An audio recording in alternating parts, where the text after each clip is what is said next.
This is the George family song from the Tsleil-Waututh Nation, or what's in English, the Burrard Nation.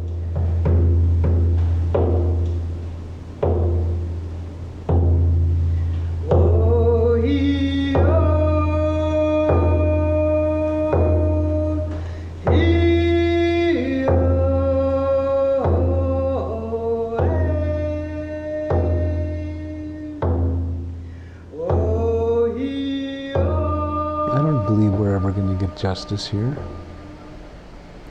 You know, I don't become negative because of that. My name is Sahilthit, or Gerry Oleman, or Gerry Old Man, and I go by all three.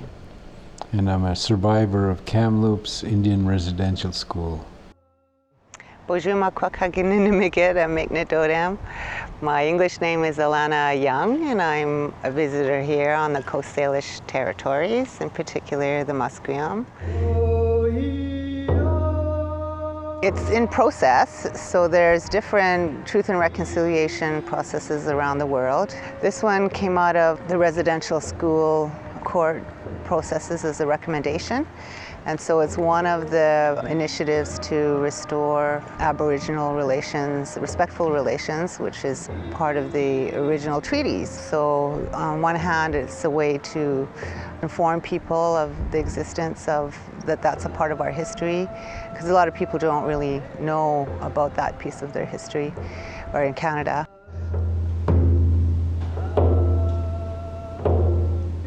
There's two reasons why there's conflict in the world. It's either going to be over resources or ideology, resources or beliefs.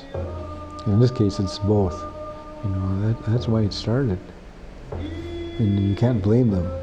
You know, can you imagine the first European fishermen that see the salmon runs in the rivers here when they first seen them? Like I was told, you could see the salmon in the river and you could walk across, there's so many on the backs of the salmon, there's so many salmon. I heard that as a child, and I seen one run like that. You know, I said, wow, so they want it. But they identify a problem they have and they call it the Indian problem. So their first moves was to get rid of the problem with genocide. It wasn't called genocide in those days, but it's what is happening. Genocide means, geno is a Greek word that means tribal, and side is a Latin word that means killer. So it means tribal killer. The residential schools started in 1861 and closed in 1984. You see, it was an assimilation policy, and we're going to get the Indian out of the kids, you know, because we were still talking that, hey, that's our territory, you know, that's ours, you know, and you see, how do we stop this?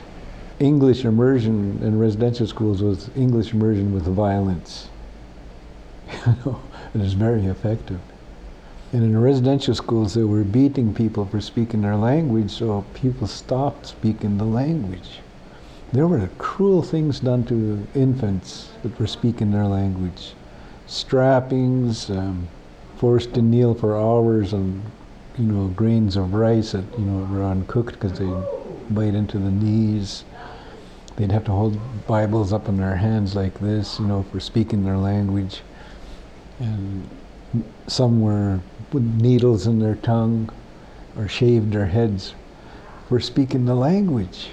And the message that was given was, that's the devil's language, you don't speak that. The government of Canada and the churches were found liable. That's the only way you can have a civil court case is if they're found liable, which means that they knew that there was sexual abuse happening in the system and did nothing to stop it while it was happening.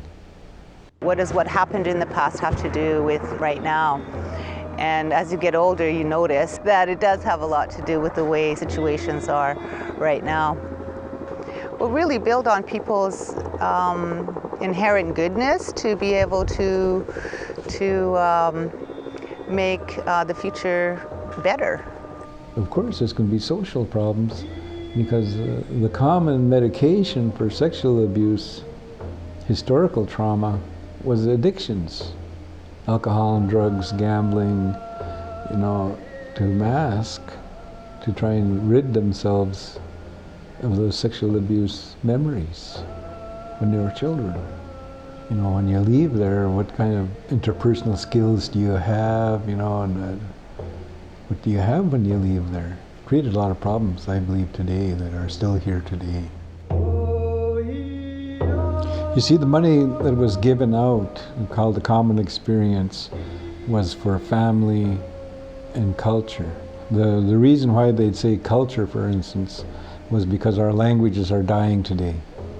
So the handing over of money, like, I was confused about it. I said, yeah, we deserve it, but is this the right way to do it? Or is it enough? How do we save a language, you know, where people can speak the language again, and it's a living language?